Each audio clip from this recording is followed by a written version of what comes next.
The Saturday, March 19, 2023 gubernatorial and House of Assembly elections across Nigeria marked another significant turning point in the nation's democratic journey, as it afforded citizens the opportunity to decide the executive and legislative positions at the subnational level. In Lagos State, it was a mixed experience of relative calm in some areas and violence and allegations of voter suppression in some other parts of the state. The turnout experience was not as massive as the presidential and National Assembly elections, revealing voter apathy. Some of the voters gave the reasons why this was the case. I'm very disheartened by the low voter turnout. The last election in this unit, we had over 800 voters, but I think we'll be very lucky to even get 300 this time.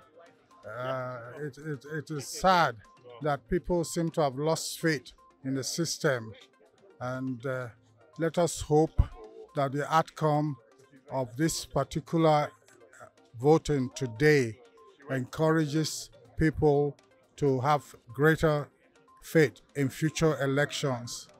That is my main concern, that a system that seemed foolproof seems to have been broken in the last election. Any system you have depends on the operators. If the operators are compromised, no system can work. It may be easier to detect any compromise, any shortcomings in the actual election, but nothing can be perfect unless those who are found wanting are severely dealt with. That is the future for Nigeria. That is the only way we can make sure that the people determine who rules them. There seems to be a lot of voter apathy, and I think that apathy is born out of the fear, multi-level fear, the suppression, the threats by different forces around Lagos. So I mean, the turnout is really poor, and that's so sad. That's just so sad, But it's been smooth so far. We have people from international police around here. Everything is smooth and going on well. How do you describe the efficiency of the beavers in giving us a credible electoral process, particularly this one that we had today? So from a process standpoint, I think it's improved. I think that generally where there is a general consensus that the process was smooth using the beavers, but I think where the issues are is now the outcome.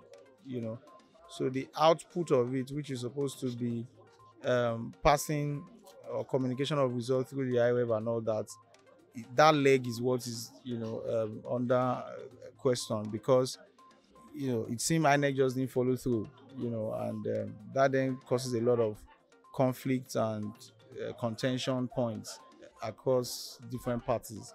So if we can find a way to straighten that process and let it be as transparent as it can be, so that we can be a better nation, from every electoral cycle, as against leaving it more divisive and with bitter pills on everybody's mouth. I think there was too much, people were being threatened, so people were afraid to come out. And if there's anything that can be done to prevent that going forward, it should be done. We're all Nigerians. People should be free to vote freely, and nobody has a right to intimidate them. I think it was unfair. I've always voted here. This is my, my polling booth. And voting here has always been peaceful and very orderly, very organized. It was seamless, though my polling unit here in Ikoyi, on Ademi Lawson, had an issue because the voting didn't start at the time, the setup didn't start at the time I was supposed to start. Simple reason was that last time, list of voters, accredited voters, were pasted on the wall, just right here to my left. But when we came, they now said that people were protesting the last time, that their date of birth, their details were all in the public view, that it was not important to paste it up there. If anybody wants to vote, you can go through the paper and look at it. So that then delayed this thing. So okay, so they said, okay, no problem, don't paste it up, we can go through it. And then when people started looking at their this, they now found out that the accreditation list they brought was for a different polling unit. And so the accreditation list now had to be taken somewhere. Somebody volunteered to drive there, give it to another polling unit that owned that accreditation list, and then bring the one that belonged to this place. And that was the only thing that delayed us in the beginning. And after that, little hitch was sorted out, and everybody started lining up. Voting just took a few minutes. First, we let the elderly ones vote first, and the pregnant and all those people. Our polling booth is about like 1,000 people. But accredited is about 450 to vote. We cast our votes. I voted, and now we just drove back to have. They close at 2:30. You can see that everybody is sitting and waiting for the votes to be counted. It's smooth, unlike what we've been hearing. Some international observers have been passing to say ProShare, what's it called, BBC, CNN. Okay, there was another vehicle that we saw, Ford Foundation, and we saw Yaga. A lot of them have been coming to look at this. So most areas like this are peaceful because of the kind of people that live around here. For the accreditation and voting exercise, the experience at Victoria Garden City, which has 10 polling units, and some of the other polling units in the state reveal the gaps and challenges in effectively conducting credible elections. Well, we have 10 polling units in VGC, and they all accumulated have a few thousand of people, right? Some polling units up to 1,000 in one polling unit, and we have 10, right? Because we have quite a number of families living here. INEC communicated to us as to where those polling units are. They're geolocated into different locations in the estate. Now, over the presidential election, we had there were a few things that didn't go right. INEC arrived very late. Some arrived at 10, some arrived at 1:30, and then proceeded to try and leave at 4 p.m.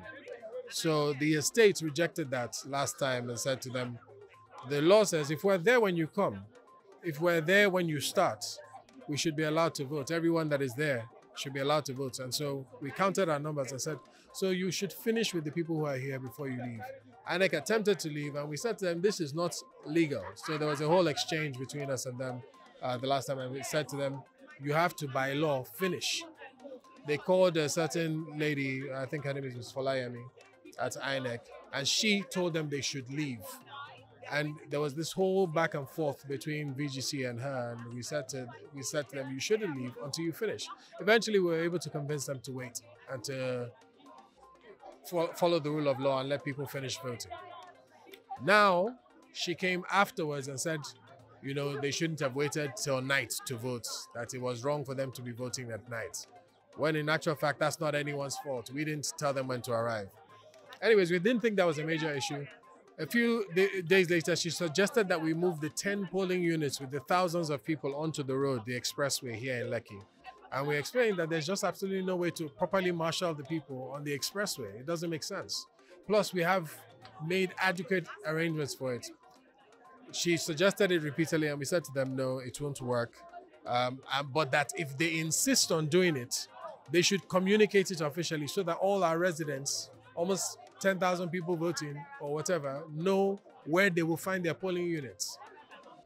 They refused to communicate it. They said they're not going to send any communication out on their website, to the voters, or to us as an estate. They didn't want any official documentation of it. Now, on the morning of the election, they have brought the polling units and put them on the road.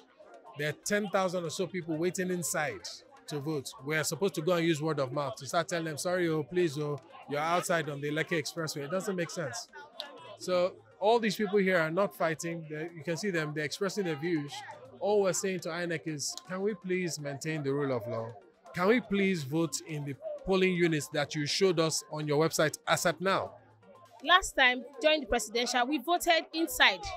You know, so to our greatest shock this morning, getting to the polling units at the park, VGC Park, where it's designated for all the polling units, and every arrangement have been made. People have taken numbers and waiting to vote, only for us to hear that they've moved our polling unit outside. We thought it was a joke, it was all rumors, until we actually got here and met the INEC officials here, refusing to go inside. Inquiry from them, they said that the last time they came, we had them hostage. And we're like, how? They said we didn't allow them go until morning. We said, no. People finished voting, and then they didn't want to transmit. They wanted to go with the materials without transmitting it. They said, no, you have to wait until you're able to transmit. And I'm sure that happened across all polling units.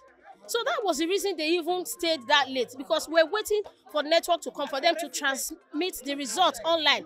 And when that failed, they tried to do it manually and all of that. They didn't even seem to know what to do at that point. So that was the reason why they even stayed late. And they came late. Starting the last presidential election, they came late. At about 11 o'clock, they started voting at about 1:30 thereabouts. So you bringing us here in the open, where we've made proper arrangements in a community where we've always voted, and bringing us here to harm's way, you can see the cloud, it's dark, it's been raining since yesterday. I don't understand how you want us to vote in this kind of situation, knowing fully where the number of people we have in VGC, the accredited voters, is a lot. This place is not going to take us. That's what we're saying. We're civilized people. This is a community. Take us back inside. Let's go and vote. And it's good. It's a good thing you came early today. Let's start voting. What we are seeing here is massive voter disenfranchisement. They are at least 10 polling units in VGC, but what we are seeing today is that we are having just 3 tiny canopies. The ballot boxes are not even up to 10. So what we're seeing here is it's massive suppression from INEC.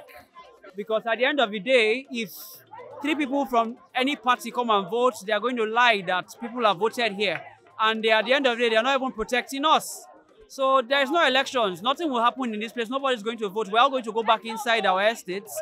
And nothing happened here. There's no elections. No elections happened in VGC. INEC came here early.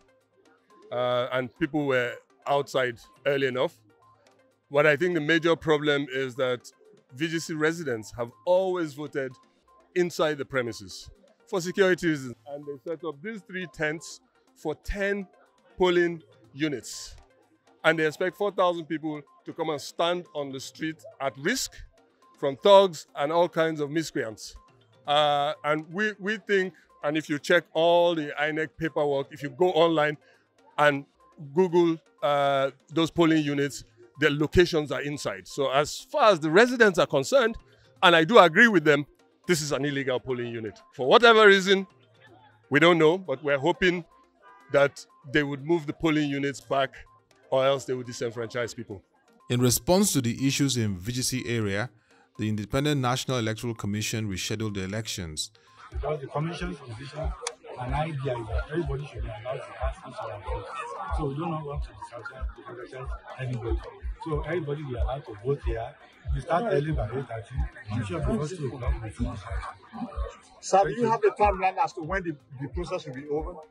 It should be 2:30. After 2:30, 2:30 a.m. Tomorrow. If you have people on the queue, we won't allow people to come in. But those who are already inside and who have been given time on Friday will be allowed to wait and cast their vote. The voter turnout on Sunday, March 19, 2023, the rescheduled date, was low compared to the initial election date. A key takeaway from this election is the need for electoral offenders to be brought to book for their actions.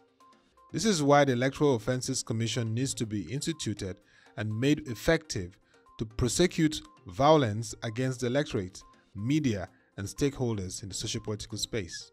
It will serve as a deterrent to others in future elections and encourage political participation in the country.